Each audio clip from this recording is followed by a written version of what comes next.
नमस्कार और आज की इस गहन पड़ताल में आपका स्वागत है। आज हम पंजाब में आई उस भयंकर बाढ़ पर चर्चा कर रहे हैं जिसे पिछले 40 सालों में सबसे ज्यादा विनाशकारी माना जा रहा है। हमारा मकसद सिर्फ ये दोहराना नहीं कि बाढ़ आई है, वो तो सबको पता है, बल्कि ये समझना है कि पंजाब में जो कुछ हो रहा है क्या वो महज जलवायु परिवर्तन का एक और नतीजा है या फिर इसमें सालों से नजरअंदाज की गई चेतावनियों, अधूरे इंतजामों और मानवीय चूकों की भी बड़ी भूमिका है। क्या ये कहानी सिर्फ पंजाब तक सीमित है या गुरुग्राम जैसे आधुनिक शहर या मुंबई की पुरानी समस्याएं ले लीजिए, क्या यहाँ भी व्यवस्थागत खामियों के जरूरी सबक छिपे हैं? चलिए इस पूरी स्थिति को परत दर परत खोलते हैं। बिल्कुल। और ये सिर्फ एक जिसे कहते हैं ना प्राकृतिक आपदा कहकर पल्ला झाड़ने वाली बात नहीं है।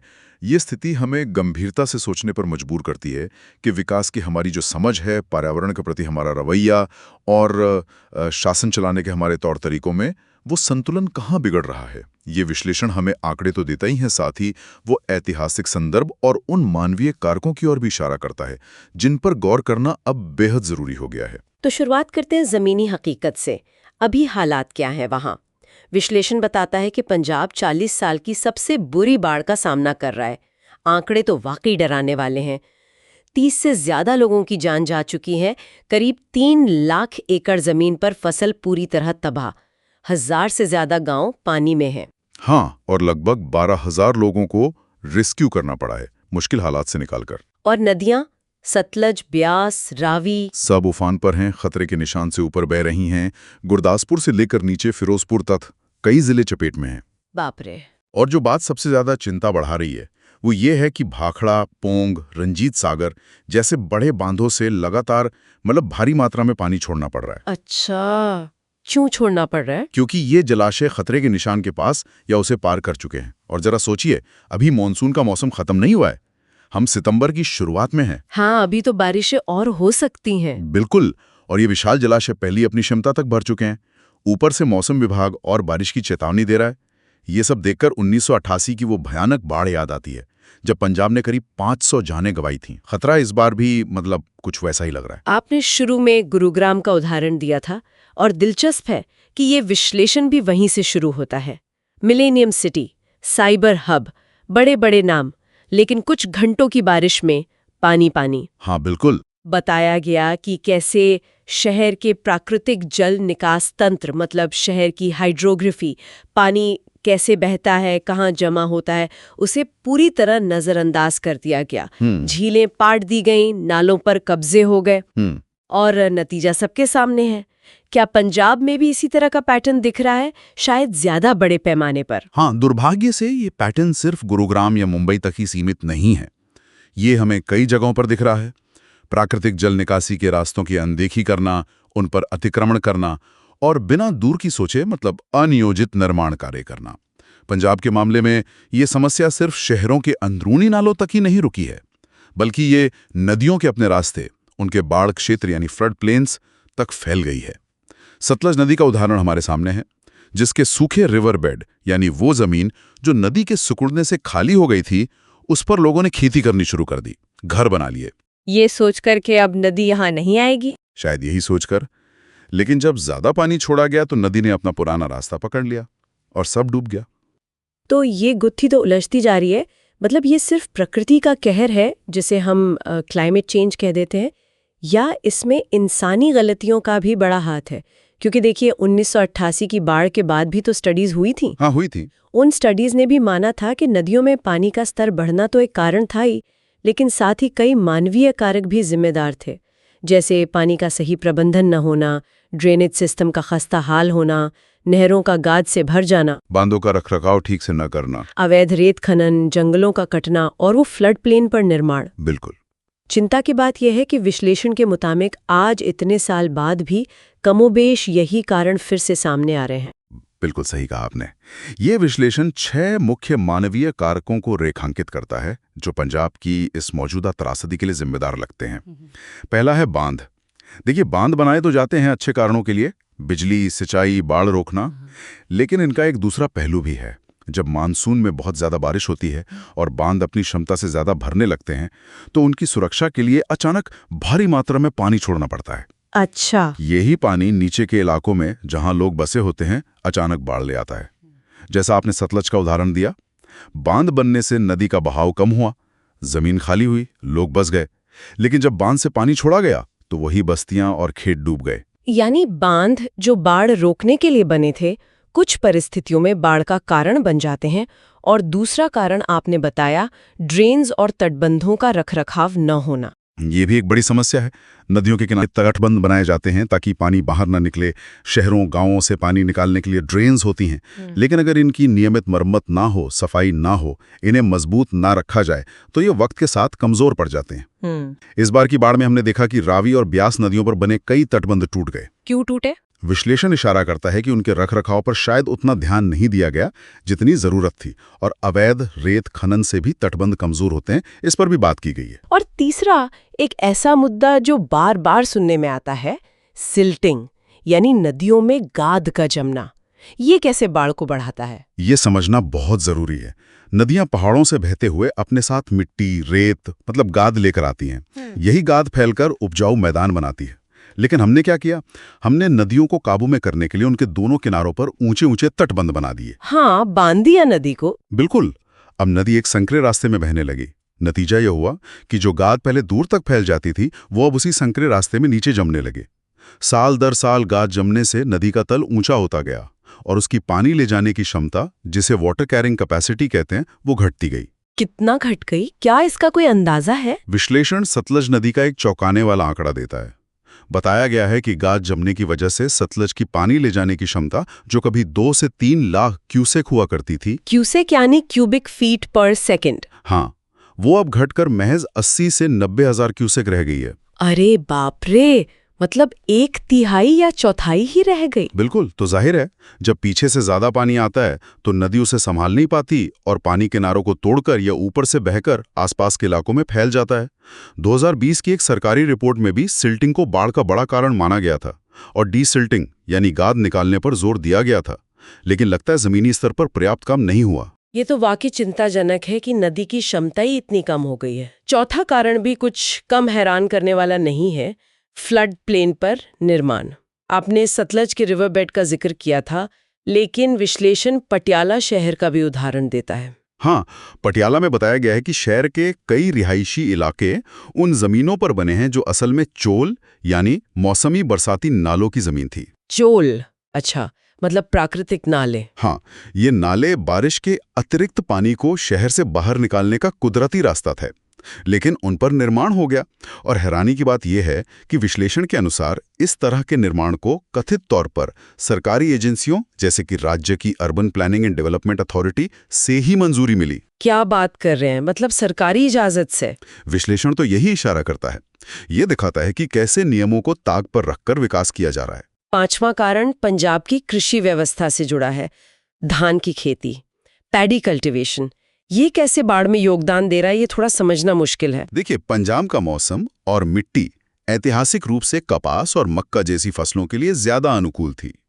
ये फसलें पानी को काफी हद तक सोख लेती थी।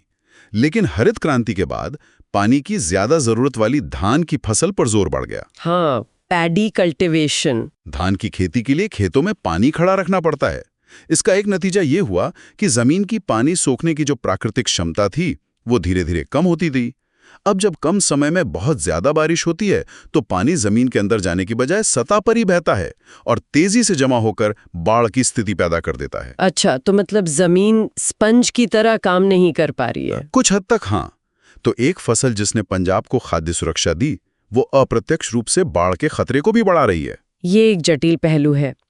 और अब आते हैं छठे कारण पर, जिसे अक्सर सबसे ऊपर रखा जाता है, जलवायु परिवर्तन, क्लाइमेट चेंज।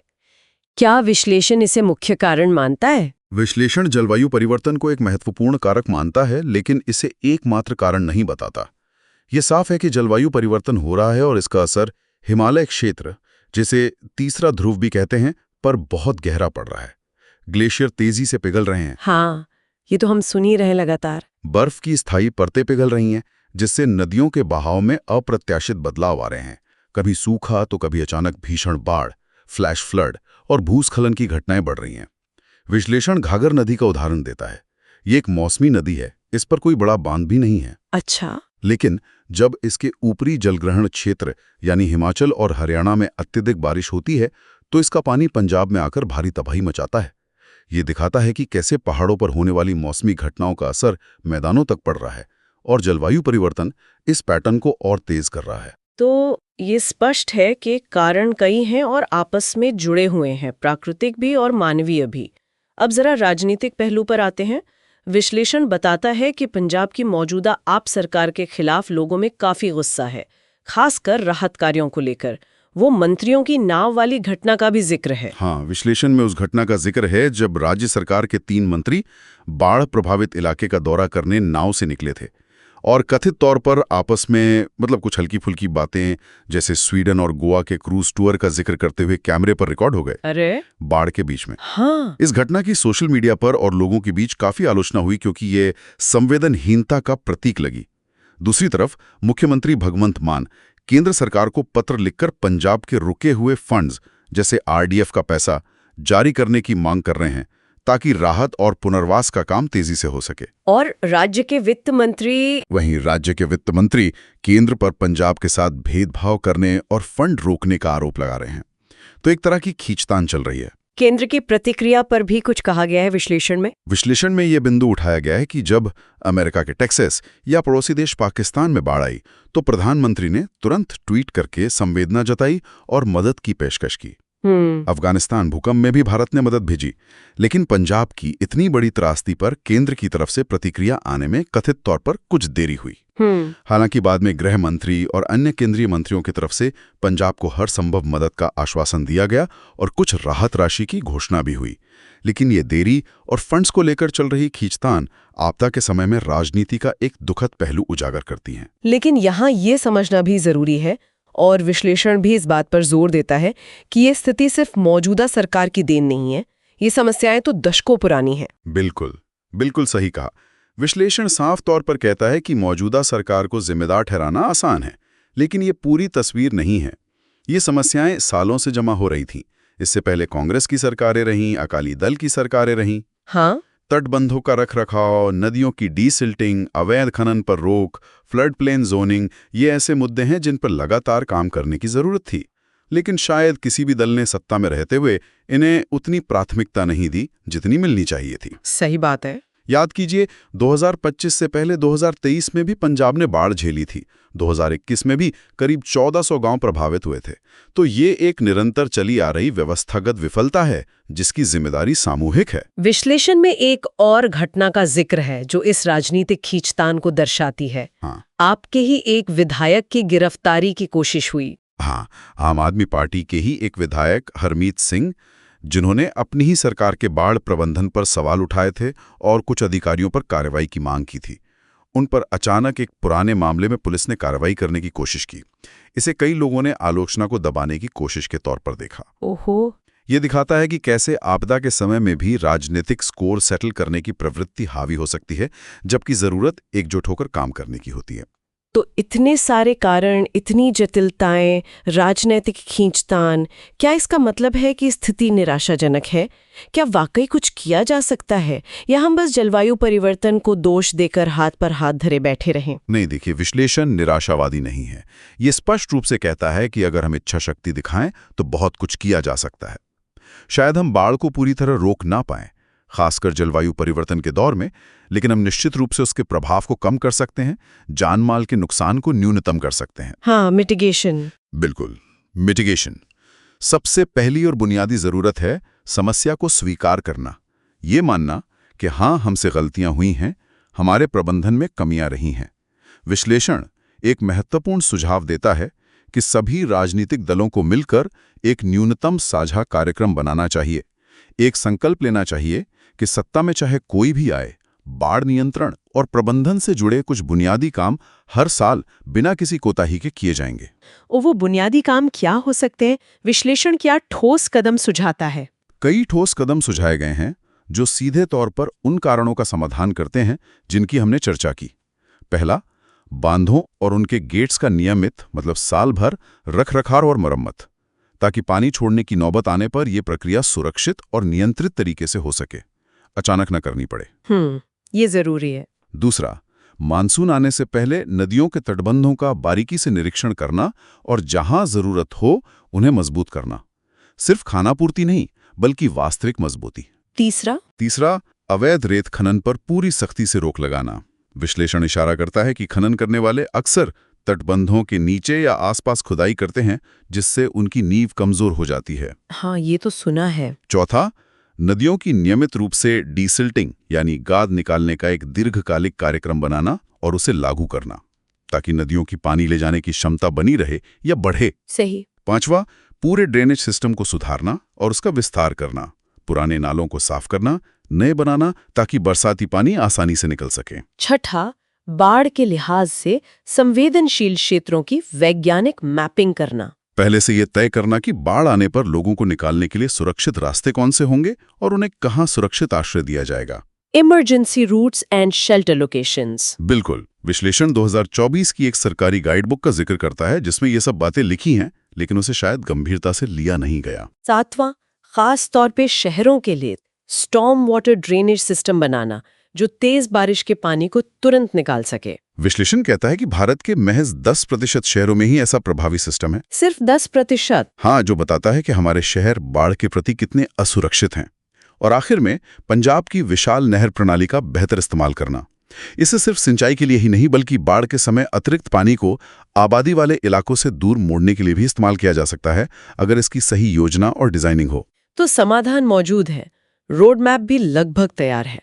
पंजाब की ये बाढ़ सिर्फ पानी का उफान नहीं है, ये दशकों की प्रशासनिक सुस्ती, अधूरे प्रबंधन, शायद लालच और बदलती जलवायु की मिली-जुली एक बहुत गंभीर चेतावनी है। गुरुग्राम के चमचमाते ऑफिसों के बेसमेंट में भरते पानी से लेकर पहाड़ों पर टूटते पहाड़ और अब पंजाब के हरे भरे खेतों में फैले इस जल प्रलय तक, संकेत बिल्कुल साफ है कि कहीं ना कहीं हम प्रकृति के साथ तालमेल बिठाने में चूक रहे हैं। बिल्कुल।